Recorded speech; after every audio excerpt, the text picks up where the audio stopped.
Hello everyone, કેમ છો મારા વહાલા બબ્બર શેર અને બબ્બર શેરનીઓ? મજામાં ને? આઈ હોપ કે તમે બધા મસ્ત હશો, સ્વસ્થ હશો, ખુશ હશો. આશા સાથે આપ સૌનું દિલથી હૃદયથી ગુજરાતના સૌથી મોટા online platform Vidyakul Gujarati channel પર સ્વાગત કરું છું. ઝડપથી આવી જાઓ એટલે આપણે આપણું તમારો જે સવાલ છે કે દીદી પેપર કેવી રીતે લખવું, લખતી વખતે કઈ કઈ બાબતોનું ધ્યાન રાખવું, ક્યાં કઈ ભૂલના કેવા પ્રકારના માર્ક્સ કપાય અને ક્યાં તમને કેવો આન્સર લખવાથી પૂરેપૂરા માર્ક્સ મળે, આ વગેરે વગેરે જે તમારા સવાલોનો પ્રહાર છે એ સવાલોના પ્રહાર, એ સવાલોના જવાબ તમને આજના આ સેશનમાં મળશે. ક્યાં શું મિસ્ટેક કરશો તો માર્ક્સ કપાશે અને ક્યાં એ મિસ્ટેકને સુધારવાથી માર્ક્સ મળશે એની ચર્ચા આજે આપણે અહીં કરીશું. પણ એની પહેલા શરૂઆત કરીએ પહેલા વિદ્યાર્થી મિત્રો આપણી આ ચેનલને સબસ્ક્રાઇબ કરી દેજો અને સાથે સાથે પરીક્ષા માટેની કેટલીક ઉપયોગી ટિપ્સ તો ધ્યાનથી સાંભળજો. ઘણા વિદ્યાર્થીઓને સવાલ હોય કે દીદી પેપરમાં બીજી કોઈ પેનનો યુઝ કરી શકાય, મતલબ કે બ્લેક પેનનો યુઝ કરી શકાય? તો નો, બ્લેક પેનનો યુઝ બિલકુલ પણ નથી કરવાનો. નંબર 2 કે એસે જે છે એ પોઈન્ટ્સમાં લખાય કે ન લખાય? બિલકુલ પણ નહીં, પેરેગ્રાફમાં લખવાનું છે. ત્રીજો સવાલ, પિક્ચર ડિસ્ક્રિપ્શન જે છે એ પોઈન્ટ્સમાં લખાય કે પેરેગ્રાફમાં લખાય? તો બંનેમાં લખી શકો છો. એક સમય હતો કે જ્યારે રૂલ હતો કે ભાષાકીય વિષયના કોઈ પણ ક્વેશ્ચનના આન્સર પેરેગ્રાફમાં જ લખાશે, પરંતુ હવે એમાં થોડું મોડિફિકેશન આવ્યું છે. You can write answer in points, પણ ક્યાં? ખાલી ને ખાલી પિક્ચર ડિસ્ક્રિપ્શનમાં. નંબર 4 એના પછીનો આગળનો સવાલ કે શોર્ટ નોટનો આન્સર પોઈન્ટ્સમાં લખવાનો કે પેરેગ્રાફમાં? તો માય ડિયર સ્ટુડન્ટ, શોર્ટ નોટનો આન્સર પેરેગ્રાફમાં લખાશે. પોઈન્ટ્સમાં લખશો તો એના માર્ક્સ તો નથી કપાતા, કારણ કે તમને માર્ક્સ તમારા લખાણના મળે છે, એટલે શોર્ટ નોટમાં તમને માર્ક્સ તો મળી જશે. પણ મેં અહીંયા તમને ઓર્ડર આપી દીધો ને કે બસ શોર્ટ નોટનો આન્સર તમે પેરેગ્રાફમાં લખજો और कुछ ना करियो. मेरी ये बात सुन लियो. નેક્સ્ટ આગળ જઈએ. હવે બાકીના સવાલ જે છે એ પેપર કેવી રીતે લખવું, પેપરના જે હું તમને ડેમો દેખાડીશ, ફોટો દેખાડીશ, એમાં ધીરે ધીરે હું તમને કહેતી જઈશ, બરાબર? જે ઝીણા ઝીણા પોઈન્ટ્સ છે હું તમને સજેસ્ટ કરતી જઈશ. માય ડિયર સ્ટુડન્ટ, આ છે વિભાગ એ. હવે વિદ્યાર્થીઓનો સવાલ હોય કે મેમ વિભાગ અમે આડાઅવળા લખીએ તો ચાલે ખરા? તો જો તમે હોશિયાર વિદ્યાર્થીઓ છો, 3 પ્રકારના વિદ્યાર્થીઓ છીએ અત્યારે. કેટલા પ્રકારના વિદ્યાર્થી છે? 3 પ્રકારના વિદ્યાર્થી છે. એક છે ટોપર, એક છે એવરેજ અને એક છે બેક બેન્ચર. આપણે એને ડમ તો નહીં કહીએ પણ બેક બેન્ચર કહીશું, બેક બેન્ચર નામ આપીશું. તો ફર્સ્ટ ટોપર જો સ્ટુડન્ટ છો તમે, તો તમારે વિભાગ એ થી લઈને વિભાગ એ સુધીનું સિક્વન્સ ફોલો કરવાનું છે, બિલકુલ પણ તોડવાનું નથી, જરી કઈ નહીં. એ થી લખવાની શરૂઆત કરી તો એ પછી કમ્પલસરી બી, ત્યારબાદ સી, ત્યારબાદ ડી, ત્યારબાદ ઈ, કારણ કે તમને બધું આવડે છે. રહી વાત જે બીજા નંબરના વિદ્યાર્થી છે અને ત્રીજા નંબરના વિદ્યાર્થી, એમણે શું કરવાનું છે કે તમને જે પહેલો વિભાગ આવડે છે એ તમે પહેલા લખો. ક્વેશ્ચન આડાઅવળા નહીં કરતા કે ભાઈ પહેલા 14 નંબરનો સવાલ લખ્યો, પછી તમે 13 નંબરનો સવાલ લખ્યો, પછી તમે 12 નંબરનો સવાલ. સિક્વન્સ નો તોડતા તમે વિભાગ ચેન્જ કરી શકો છો. તમને પહેલા વિભાગ સી આવડતો હોય તો પહેલા વિભાગ સી લખવાનો, તમને પહેલા વિભાગ ઈ આવડતો હોય, જો કે આ પોસિબલ તો નથી, છતાં પણ આપણે ભાઈ વાત કરી લઈએ કે ફોર એક્ઝામ્પલ તમને આવડે છે તો તમારે પહેલા એ વિભાગ લખી નાખવાનો. લખતી વખતે ધ્યાન રાખો, અહીંયા જે તમને આ હાસ્ય આપેલો છે એ હાસ્યનો ઉપયોગ કરવાનો નથી. એ તમારા માટે નથી, એ ટીચર માટે છે, એ પેપર ચેકર માટે છે. ત્યાં તમને ખરું કરીને 1 માર્ક્સ આપશે, સમજાય છે? અહીંયા તમને 1 માર્ક્સ, મતલબ કે અહીંયા ચેક કરીને ત્યાં માર્ક્સ મેન્શન કરવા માટે જગ્યા આપેલી છે. તો અહીંયા કોઈ પણ વસ્તુ લખવાની નથી. આ વાતનું ખાસ ધ્યાન રાખજો. જેટલું ક્લીન તમને આ પેપર દેખાય છે એટલું જ ક્લીન તમારું પેપર હોવું જોઈએ. કોઈ ચેકચાક નથી. મેઇન શબ્દો નીચે અંડરલાઈન છે. મેઇન જેટલા પણ શબ્દો છે શબ્દની નીચે અંડરલાઈન છે. બીજી એક વસ્તુ ઓબ્ઝર્વ કરો, અહીંયા પેજનો અંત થાય છે. એક્ઝેક્ટ અહીંયા પેજનો અંત થાય છે. એની પહેલા 0.5 સેન્ટીમીટરની પેન્સિલથી લાઈન કરેલી છે, દેખાય છે?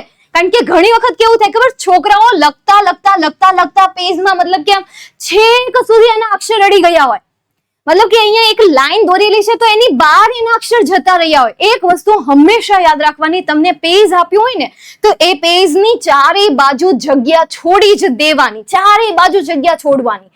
ઉપર તો ઓટોમેટિક જગ્યા છૂટી જ જાય, અહીંયા પણ તમને ઓટોમેટિક સ્પેસ આપેલી છે. હવે અહીંયા તમારે ધ્યાન રાખવાનું છે, અડધા સેન્ટીમીટર, 1 સેન્ટીમીટરની વાત નથી કરતી, અડધા સેન્ટીમીટરની જગ્યા છોડો. એની બહાર એક સીમા દોરી નાખો કે એ સીમાને તમારે વટવાનું નથી. એ સીમાને વટ્યા તો તમારો વારો છે, ટીપાઈ જશો, તમારી વિકેટ અહીંયા પડી જશે, 404ની એરર આવી જશે. તો એ એરર ન આવે એના માટે તમારે શું કરવાનું છે, અડધો સેન્ટીમીટર લાઈન ડ્રો કરી દો. એની બહાર તમારા કોઈ પણ પ્રકારના હેન્ડરાઇટિંગ બેટા જવા જોઈએ નહીં. સાંભળી લેજો, કાન ખોલીને સાંભળી લેજો. તૈયારી રાખો કે આખા પેપર કે માટે જે તમને 3 કલાક આપે છે એ 3 કલાકના પેપરને તમે 2.5 કલાકમાં પૂરું કરી શકતા હોવા જોઈએ. 2:30 તમારું પેપર ખતમ. ત્યાર પછી ખાલી ને ખાલી તમારે પેપરમાં મેઇન શબ્દો નીચે અંડરલાઈન કરવાની છે. સિમ્બલ, બહુ ઓવર ડેકોરેટેડ પેપર પણ નહીં કરવાનું. ઠીક છે, ચલો નેક્સ્ટ આગળ જઈએ આપણે. શોર્ટ નોટ આ રીતે લખવાની છે, બરાબર. જેવી શોર્ટ નોટ તમને પૂછી છે એટલો આન્સર એમનો આવશે.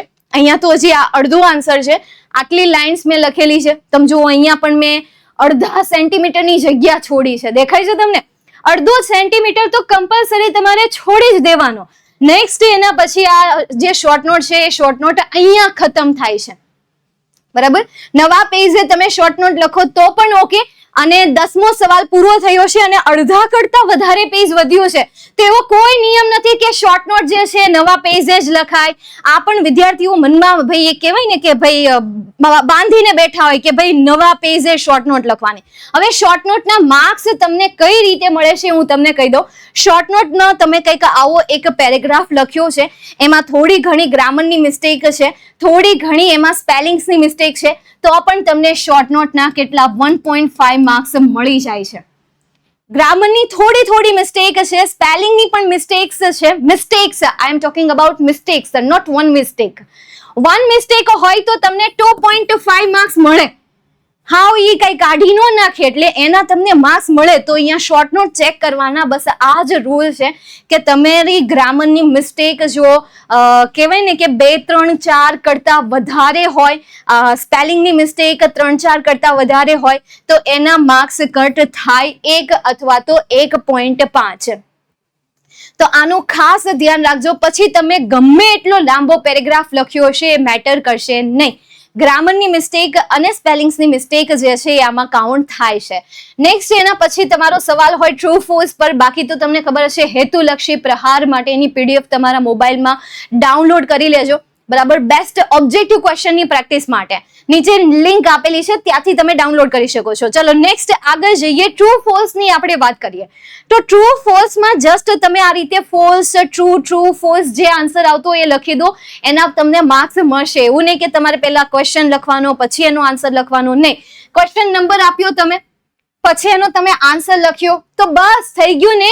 12માનો તમે આન્સર લખ્યો છે ફોલ્સ, તો ભાઈ એમાં હવે બીજી કોઈ વસ્તુ આવે જ નહીં, એમાં કોઈ બીજી વસ્તુ દલીલમાં આવે જ નહીં. હા, તમે કાઉન્સમાં આ રીતે મેન્શન કરીને પેપરને વધારે સ્વચ્છ અને વધારે બેટર બનાવી શકો છો. બાજુમાં એક કહેવાય ને કે ભાઈ બોક્સમાં બ્રેકેટ બનાવવાનું અને પછી એમાં જે પણ આન્સર આવતો હોય એ આન્સર પ્રમાણે શું કરી દેવાની, નિશાની કરી દેવાની. પણ નિશાની કરતી વખતે જે હમણાં મિસ્ટેક થઈ એ મિસ્ટેક ન થવી જોઈએ કે ભાઈ ખરું જે બોલાવી દીધી, અહીંયા તમે ફોલ્સ લખ્યું છે અને અહીંયા તમે ખરાની નિશાની કરી છે, તો ભાઈ ત્યાં તમારા માર્ક્સ જવાના ચાન્સીસ છે. ફિર મેનુ ના દસ્યો.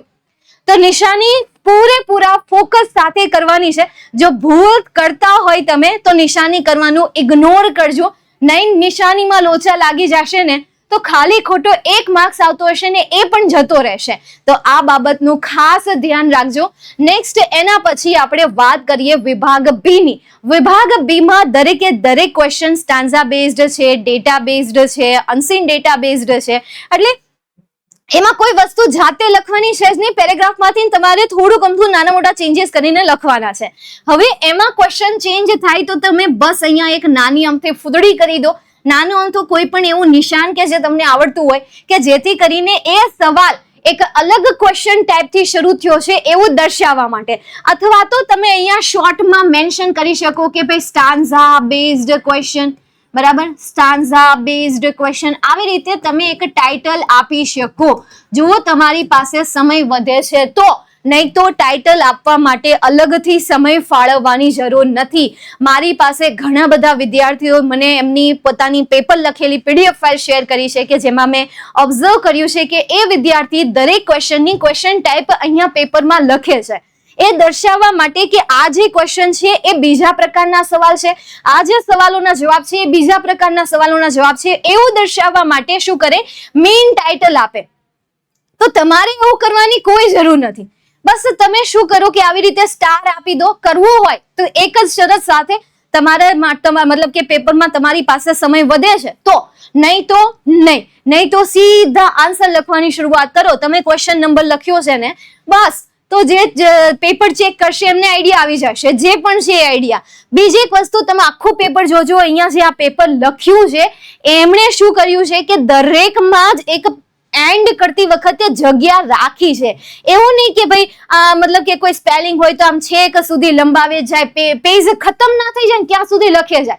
આટલી હદે મેં પેપર જોયા છે, આટલી હદે એમણે લખાણ મતલબ કે અહીંયા બહાર જવા જ દીધું હોય કે પૂરું કરીને જ મારે રહેવું છે, તો એવું બિલકુલ પણ કરવું નહીં. ખાસ ત્યાં જગ્યા છોડવી.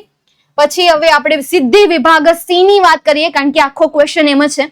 વિભાગ C માં MCQ આવતા હોય તો તમે એમનો ઓપ્શન જે પણ ABCD આવતું હોય એ મેન્શન કરો.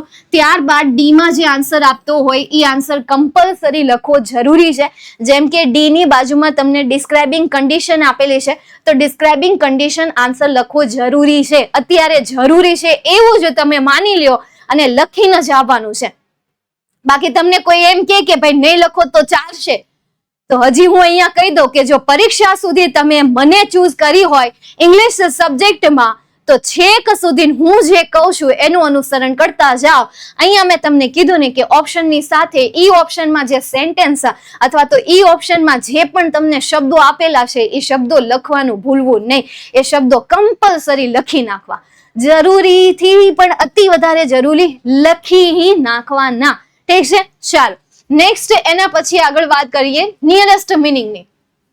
અને જે બ્લેન્ક્સ બેઝ ક્વેશ્ચન આવે ને, તો એમાં તમે ટેવ રાખો, મતલબ કે આખો પેરેગ્રાફ આપ્યો હોય પછી ખાલી જગ્યા આપી હોય, પેરેગ્રાફ આપ્યો હોય ખાલી જગ્યા આપેલી હોય, તો આવા પ્રકારનો જે સવાલ હોય ને એ સવાલમાં આખા પેરેગ્રાફ લખવાની ટેવ રાખો. ચાહે તમારું ટેક્સ્ટબુકની ખાલી જગ્યા હોય કે તમારા ગ્રામરની એડિટિંગનો ટોપિક હોય કે પછી ડાયરેક્ટ ઇનડાયરેક્ટનો ટોપિક હોય, એમાં આખો પેરેગ્રાફ લખવાની ટેવ રાખો. અને જે આન્સર છે એ આન્સર નીચે એક અંડરલાઈન કરવાનું રાખો. જેમ કે અહીંયા જુઓ શું છે, અંડરલાઈન કરેલી છે. દરેક શબ્દની નીચે કે જે આન્સર આવે છે એ શબ્દની નીચે શું દેખાય છે તમને, અંડરલાઈન દેખાય છે. તો બસ પેરેગ્રાફ લખો, આન્સર આવે છે એની નીચે એક અંડરલાઈન દોરી દો. અથવા તો પેન્સિલથી એક સરસ મજાનું, આછી પેન્સિલથી, ઘાટી પેન્સિલથી નહીં. ઘણી વખત વિદ્યાર્થીઓ એટલી ઘાટી પેન્સિલ વાપરે, ઘૂંટી નાખે, એટલું હાઇલાઇટ કરે. એટલું બધું હાઇલાઇટ નહીં કરતા, પેપર ગંદુ લાગશે. તો એક આ વસ્તુનું ધ્યાન. નિયરેસ્ટ મિનિંગમાં સીધા આન્સર લખશો તો પણ ચાલશે, ક્વેશ્ચન ઇઝ ઇક્વલ ટુ કરીને આન્સર લખશો તો પણ ચાલશે, બંને વેલિડ છે. સીધા આન્સર લખશો તો પણ ઓકે છે. આગળ તમે ક્વેશ્ચન નંબર મેન્શન કર્યો, ધેટ્સ ઇટ. આ બીજું કઈ જોતું નથી આમાં. ઓકે, ચાલો. બાકી આ તો તમને ખબર હશે કે ગુજરાત બોર્ડ કે હર બચ્ચે કે દિલ બે રૂલ કિસતા, તો કે રૂલ વિદ્યા કુલ કા. સેમ હવે આગળ આપણે વાત કરીએ તો કે વિભાગ ડી ની. વિભાગ ડી માં અહીંયા ઇનડાયરેક્ટ નો પેરેગ્રાફ આવે, તો એ આખો પેરેગ્રાફ લખવાની ટેવ રાખો. જો તમે એમના શોર્ટ આન્સર લખી નાખો છો તો એનો મતલબ એવું નથી કે માર્ક્સ કટ થઈ જશે, પણ જેમ મેં તમને સજેશન આપ્યું એ રીતે કે ભાઈ જ્યારે પણ કોઈ પણ એવું પેરેગ્રાફ છે કે જેની ખાલી જગ્યા સોલ્વ કરવાની છે એટસેટ્રા એટસેટ્રા એટસેટ્રા, તો એ પેરેગ્રાફ ખાલી જગ્યા વાળા પેરેગ્રાફ છે એમને ફૂલ લખવાની ટેવ પાડી દો. તમારા માટે જ બેટર છે, તમારા માટે જ બેસ્ટ છે. નેક્સ્ટ એના પછી તો ભાઈ તમને જે રીતે દેખાય છે એ રીતે ચેન્જીસ કરતા જવાના. અહીંયા તમારે નંબરમાં સિક્વન્સ ચેક ચાક જુઓ, આખા પેપરમાં ઓછી છે. કોઈ એવો સ્પેલિંગ છે કે જે સ્પેલિંગ અડધો છે તો એની પાછળ આવી રીતે ડેશ મૂકો અને આ અડધો સ્પેલિંગ બીજી લાઈનમાં લખો ત્યારે એની આગળ અડધો ડેશ લખો. For example knowledge, KNOW. હવે અહીંયા લાઈન ખતમ થઈ ગઈ તો હું ડેશ કરી દઈશ. બીજી લાઈનમાં જઈને એ સ્પેલિંગને હું શું કરીશ, તો કે પૂરો કરીશ, તો અહીંયા મેં એ સ્પેલિંગ ને શું કર્યો, પૂરો કર્યો અને પછી આગળનું વાક્ય જે છે એ કન્ટિન્યુ રાખ્યું. તો જ્યારે કોઈ એવો સ્પેલિંગ છે કે જે અહીંયા આખો નથી સમાતો, તો તમારે સીમાને ઓળંગવાની નથી કે લાઈનને તોડી નાખીએ, અડધા સેન્ટીમીટરની જગ્યા મૂકી છે ત્યાં લખી નાખે તો ચાલે. કશું ના કર્યો, ગંદા સા પેપર દિખેગા, પણ આવી રીતે લખ્યું હશે તો તમારું પેપર સ્વચ્છ દેખાશે અને ટીચરને પેપર ચેક કરવાની મજા પણ આવશે. એમને લાગશે કે હાય હાય કોઈ હોશિયાર છોકરાનું પેપર મારી પાસે આવ્યું, કારણ કે બધાના માઇન્ડમાં એક જ સેટ થયેલી વાત છે. એ શું વાત છે? તો કે હોશિયાર છોકરા જ પેપર પ્રેઝન્ટેશન સારું આપે છે. બરાબર, કારણ કે ભાઈ આ એક કેવાય ને કે ભાઈ એક મોનોપો, મતલબ કે આમ બધા લોકોનું, તમારું, મારું, ટીચરનું, બધાની આપણે વાત કરીએ. તમે તેને એઝ અ ટીચર તરીકે આવી જાઓ ને તો તમારા દિમાગમાં આ જ હોય કે જે છોકરાએ અથવા જે છોકરીએ અક્ષર સારા કર્યા છે, પેપર પ્રેઝન્ટેશન સારું કર્યું છે, એ જે હોય ને એના આન્સર સાચા જ હોય, ઓલમોસ્ટ સાચા હોય. એટલે આ માઇન્ડસેટ સાથે જ્યારે કોઈ ટીચર પેપર ચેક કરે છે ત્યારે એને ભૂલ થઈ હોય છતાં પણ ન દેખાય. આગળ જઈએ અને બીજી એક વસ્તુ કે ફોર એક્ઝામ્પલ લખતા લખતા કોઈ શબ્દની ભૂલ થઈ ગઈ. ફોર એક્ઝામ્પલ અહીંયા તમને શું આપ્યું છે, કેન ગેટ. બરાબર, આવી રીતે તમે લખો છો, પેપર લખો છો, કેન ગેટ એવું તમારે લખવાનું હોય, એની જગ્યાએ ડબલ ટી થઈ ગયા, તો શું કરવાનું, એને અહીંયા રહેવા દેવાનું, ફરી વખત ગેટ લખી નાખવાનું, ચેકવાનું નહીં. સમજાણું? એ રીતે પણ કરી શકો. અને જો ચેકો મારો તો આવી રીતે સિમ્પલ એક આડી લાઈન જીક બોલાવજો, બાકી હડી ગયેલું હુઘરું પેપર લખ્યું છે ને તો તમારું વારો છે. ચાલો નેક્સ્ટ આગળ જઈએ. વિભાગ ઈ નું બહુ મસ્ત પ્રેઝન્ટેશન કર્યું છે આ છોકરીએ. જો એમણે શું કર્યું કે એસે નું, મતલબ કે વિભાગ ઈ નું એક ટાઇટલ સરસ મજાનું માર્યું. ત્યાર પછી જે એસે લખવાનો હતો એ એસે નું મેઇન ટાઇટલ પેજની વચ્ચે એમણે રાખ્યું. ત્યારબાદ તમે જો બધા અક્ષર, એમને કોઈ પણ અક્ષરને છેક સુધી નથી અડાડ્યા, મતલબ કે અહીંયા પણ એણે અડધા સેન્ટીમીટરની જગ્યા છોડી છે. પછી એસે પ્રમાણે જો આવું કંઈક તમે બનાવી શકતા હોય તો વેલ એન્ડ ગુડ. આટલી સરસ રીતે તમે પ્રેઝન્ટેશન આપી શકો. કોઈ મુદ્દા આવે છે, કોઈ ટાઈપ્સ આવે છે, બરાબર, સમજાવતી વખતે જેમ કે પોલ્યુશન સમજાવવાનું છે તો પોલ્યુશનના ટાઈપ્સ આવે છે, તો એને પોલ્યુશનના ટાઈપ આ રીતે એક્સપ્લેન કર્યા. તો જ્યારે તમે એસે લખો છો ને એના ટાઈપ્સ આવે છે તો તમે આવી રીતે પણ ગ્રાફ દોરી શકો, અથવા તો તમે અહીંયા ટાઈપ્સનું મેઇન હેડિંગ આપીને પછી નંબર 1, પછી નંબર 2, નંબર 4 આવી રીતે કરીને અહીંયા સીધા નામ લખો, પછી એક પાછો પેરેગ્રાફ પાડો. તો આ રીતે પણ પ્રેઝન્ટેશન કરી શકો છો. તો એસે રાઇટિંગ તમે આ રીતે લખજો, બહુ સારું લાગશે. એને એસેની શરૂઆત એક કહેવતથી કરી, એક પંક્તિથી કરી, તો તમે પણ એક કહેવત, એક પંક્તિથી શરૂઆત કરો. મેગા શોર્ટનો સેશન છે, આખું લેખન વિભાગ મેં તમને સમજાવ્યું છે, આન્સર સાથે મેં તમને સમજાવ્યું છે, એ જોઈ લેજો. એમાં મેં તમને દરેક આઈએમપી એસેની કહેવતો આપેલી છે, પંક્તિઓ આપેલી છે, તો તમારે ગોતવા જવાની જરૂર નથી. છે જરૂર? બિલકુલ પણ નથી. તો આ એસે રાઇટિંગ છે, બહુ સરસ લખ્યો છે. જો તમે પૂરેપૂરું પેજ ભરો છો તો 2 પેજનો આન્સર ઇનફ છે, નહીતર તમારે 2.5 પેજનો આન્સર લખવાનો રહેશે. ઈમેલ રાઇટિંગ આવી રીતે બોક્સમાં કવર કરજો, બરાબર. અહીંયા ટુ માટે અલગથી બોક્સ અને ફ્રોમ માટે અલગથી બોક્સ, મેઇન ડિટેલ જે છે એ આ રીતે આવી જશે. તો આ ઈમેલ રાઇટિંગ છે. પિક્ચર ડિસ્ક્રિપ્શનની જો હું વાત કરું, તમારું જે પિક્ચર ડિસ્ક્રિપ્શન છે, તો એમના માટે મેં તમને સજેશન આપી દીધું કે પિક્ચર ડિસ્ક્રિપ્શન માટે તમે પોઈન્ટ્સમાં પણ આન્સર આપી શકો છો અને પેરેગ્રાફમાં પણ આન્સર આપી શકો છો. ઓકે, બાકીનું તમારે બાકીના વિભાગ પ્રમાણે ક્વેશ્ચન્સ જોઈએ છે તો એના માટે મેગા શોર્ટના સેશન છે, મહાતાંડવની સિરીઝ છે, બસ એ ખાસ તમારા માટે જ છે. તો આજનો આ સેશન અહીંયા સુધી રાખીએ છીએ. આઈ હોપ કે તમને પેપર પ્રેઝન્ટેશન સમજાઈ ગયું હશે અને હવેથી તમે તમારા પેપર પ્રેઝન્ટેશનમાં સુધારો કરશો એવી આશા સાથે આજના આ સેશનને અહીંયા સુધી રાખું છું. Bye, take care, see you soon. આવજો. જય હિન્દ, વંદે માતરમ, જય જય ગરવી ગુજરાત.